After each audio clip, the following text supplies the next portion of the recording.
Hi, Tim. How are you? Doing well, Elliot, and you? Good, thanks. Did you see the clip in the press releases about the fact that Garmin was subject late last week to a ransomware attack? Apparently, it was done by Evil Corp. I think they're also known as the Drydex Gang. And while the company has not, the company meaning Garmin, has not indicated whether they paid a ransom. As of Tuesday, their systems were starting to come back up, so they must have gotten somehow either gotten through all the encryption or more likely arranged to receive a key.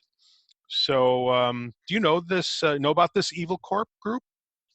Yeah, they've been high on the radar for quite some time. There's an individual by the name of Maxim Yukabets. He's a Ukrainian national that has Russian citizenship.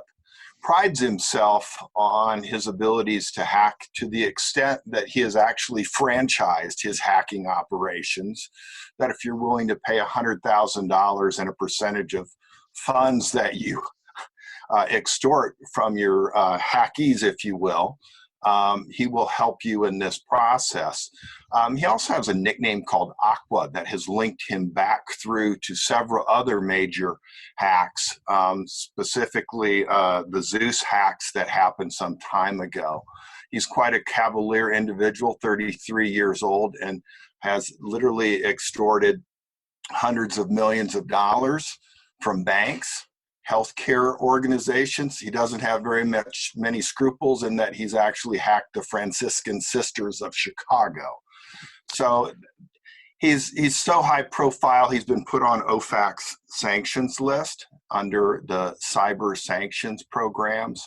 So this complicates the situation quite significantly. And so, assuming Garmin did pay a ransom, which again we don't know for a fact, would they have gone to? Would you expect they would have gone to Treasury or to OFAC and gotten a private license to make the payment, or not consulted with the government? What do you expect happened there? I would be surprised if they did not go to the Office of Foreign Assets Control at the Treasury and seek advice on this. The telltale signs do point to the evil corporation, a sanctioned entity.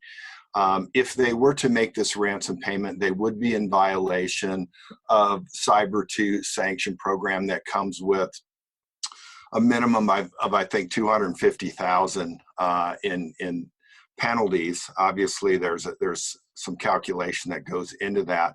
I would imagine, it would be my speculation, that the U.S. Treasury provided some sort of specific licensing agreement to make this payment.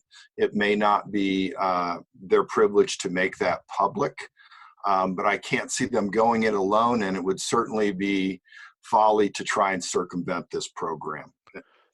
Yeah, there was also some speculation, I think, in the British press that maybe Garmin made the payment using a cutout, some third party who acted on their behalf and actually made the transfer or the transaction. What would the implications be there? That would be an egregious violation of the sanction program and would come with substantially higher consequences. I don't see a high-profile entity like Garmin going that route. I think what's real significant here is the cyber stuff. When you look at, there's 110 entities sanctioned by the U.S. government, and they all, not all, 90% of them point back to Russia. And I think this is going to become a higher profile issue as we move into the election season of November.